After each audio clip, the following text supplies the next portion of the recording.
Bom dia, boa tarde, boa noite. Aqui quem fala é Rafael Teixeira. Estamos começando nosso podcast Psicando, né? Meu nome é Rafael, sou hipnólogo e cursando psicologia. Hoje a gente tem como convidados a Giovana e a Luciana. Giovana, se apresenta pra gente. Meu nome é Giovana, eu estou no quarto semestre de psicologia e eu estou aqui para a gente conversar um pouquinho, né? Isso aí. Luciana, você? Meu nome é Luciana Cruz, eu sou psicopedagoga, também estou cursando psicologia. Muito bom.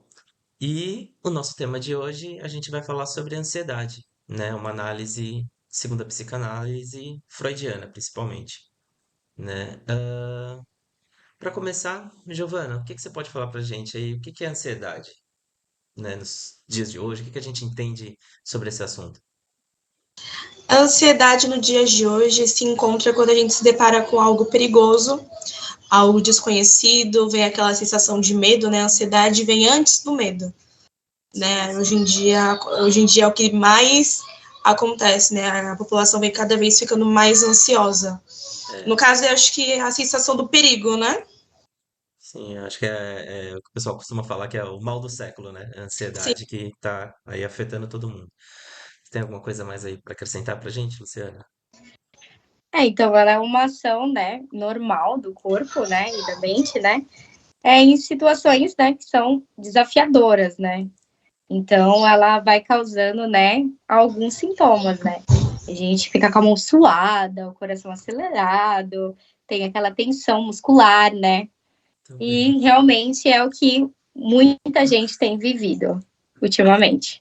Né, para a gente tornar um pouco mais técnico o, o assunto, digamos assim, eu vou ler aqui uma parte de um artigo que chama Transtorno de Ansiedade, TA, né, na perspectiva da psicanálise. E eles apresentam para a gente que a ansiedade ela pode ser definida como um quadro patológico que provoca no paciente uma preocupação exagerada sobre situações do cotidiano.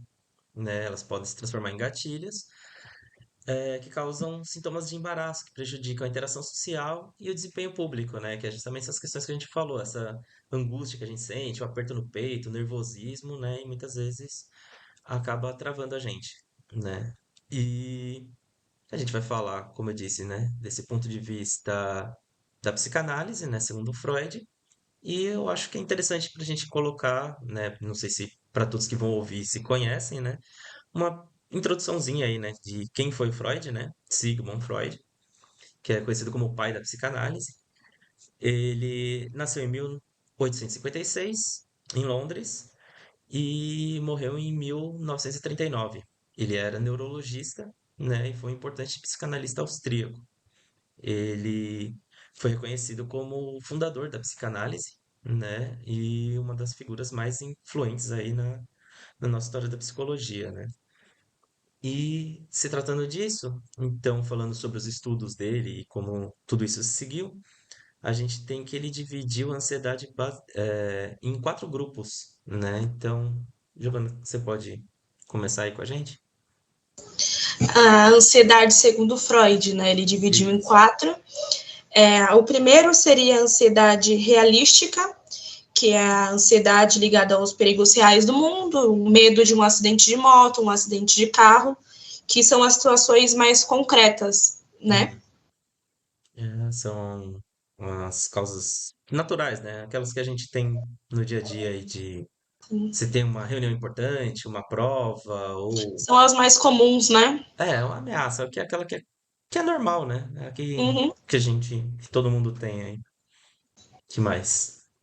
A ansiedade neurótica, que tem a origem interna, ela surge quando o ego teme perder o controle sobre impulsos reprimidos, que podem vir à tona. No caso, seria o medo, né, de deixar esses instintos, esses impulsos saírem. Entendi. Ele já tem. São aquelas situações que são conflituosas do cunho psíquico, né? É quando a Sim, Isso, pessoa tem um desejo de alguma coisa, ela fica reprimindo aquilo, tem medo de perder o controle, de diversas soltar assim, de maneiras. falar. Aham. exatamente. os conflitos internos, né? Seja desejos, medos ou lembranças reprimidas. Isso. Sim, também. A ansiedade moral também, né? Sim, Que é quando há um conflito com um superego, quando o sujeito sente culpa por pensamentos ou desejos que considera inaceitáveis. No caso, se sente culpado por ter aqueles pensamentos e querer fazer, né? Ou ter medo, ter ansiedade de se sentir culpado por aquelas ações. certo. Sei. Eu acho que um exemplo que pode se encaixar nisso entra até em questão de vícios e hábitos ruins que as pessoas têm, né? Então, ou se ela tá num ambiente onde ela não pode atender esses desejos dela, né? Sei lá, ou fumar, por exemplo, beber num ambiente corporativo ou durante a semana, e aí ela ficar se restringindo desses desejos que ela tem, vai deixando ela ansiosa, né? A ansiedade que você vê dessas pessoas quando se vê nessas situações, né? Onde elas têm que ficar contidas pelo Sim. ambiente, né? O, não é só uma questão interna, né? Digamos assim. E o E a último? ansiedade patológica, né? Que no caso seria os traumas. Medo de sair na rua porque foi roubado. Aí tem medo de que isso possa acontecer novamente, que também é muito comum, né? Junto com a realística, também tem a patológica, que não são os traumas, né? Eu acho que essa patológica ela pode ser colocada. Eu acho que ela ganha esse nome porque é quando ela passa a ser um problema maior, né? Que a gente comentou da realística, é essas situações do dia a dia, né?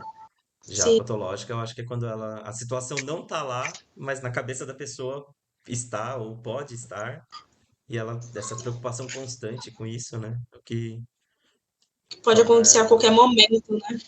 torna ela ansiosa de verdade, né? Digamos assim. Sim. Luciana, você pode acrescentar aí pra gente desses comentários, o que que você tem a acrescentar pra gente? Uns exemplos, o que que você conhece da área? Então, de acordo aí com o que vocês estão comentando, né? Ele chamava isso, né, de ansiedade de sinal, né? Como se o inconsciente fosse assim que nem um farol, sabe? Ele acendesse a luz amarela ali, né? Tipo, ei, acorda, tem algo de errado aqui. Então presta atenção, né? Que pode vir, né? Um perigo maior aí. Então, Ansiedade como função protetiva pra gente, né? De um risco sim, iminente, de alguma coisa, algo que a A gente tem que prestar atenção, né? ansiedade vem com exatamente. uma função de proteger o sujeito, né? Mesmo que de uma maneira bem desconfortável, ela ainda tá ali para avisar que, ó, pode acontecer isso, Uhum, mesmo que de maneira desconfortável. certo.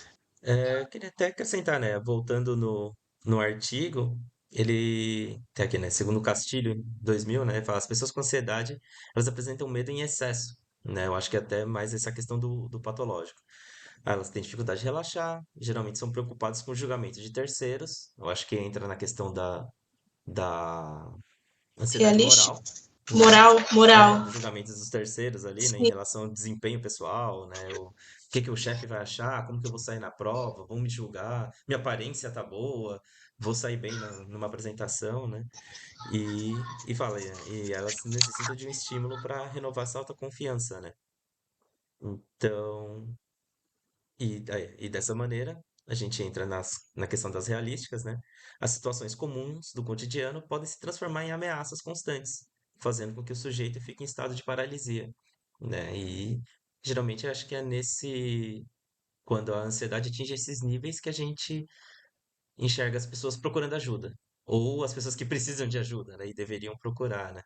Que é quando essa ansiedade constante começa a atrapalhar o cotidiano dela, né? Ela já não sim, consegue ou sair de casa, ou desempenhar bem no trabalho, e todas essas tensões, né, vão sendo somatizadas também, né? Vai afetando o corpo, você vai vendo a pessoa com tensão, dor de cabeça, perda de sono, com situações que às vezes não tinha por que ter todo esse grau de preocupação, né? O ponto importante, né, que a ansiedade, ela ela pode ser um aviso 100% saudável, né? Mas ela se torna uma coisa assim que não é saudável quando ela fica ali, a pessoa fica o tempo todo em alerta, né? Uhum. E sem o motivo exatamente assim, claro, né? Então, e aí acaba não se tornando algo saudável. Sim, sim. E como que a psicanálise encara aí? Que ela vê para como ela pode ajudar esse sujeito, né? Qual que é a abordagem dela? No tratamento da psicanálise, o objetivo não é eliminar a ansiedade, é fazer com que o indivíduo aprenda a compreender o que está acontecendo, né? No caso, através da fala, que a psicanálise consegue fazer esse tratamento, a fala e a escuta. O sujeito pode dar sentido ao que antes estava inconsciente, ou seja, quando ele coloca isso para fora, quando ele fala, ele entende o que está acontecendo dentro dele para tentar resolver e diminuir essa ansiedade, Uhum. né? E o sintoma tende a diminuir. Sim. Até fala, né, no o tratamento do transtorno da ansiedade, né?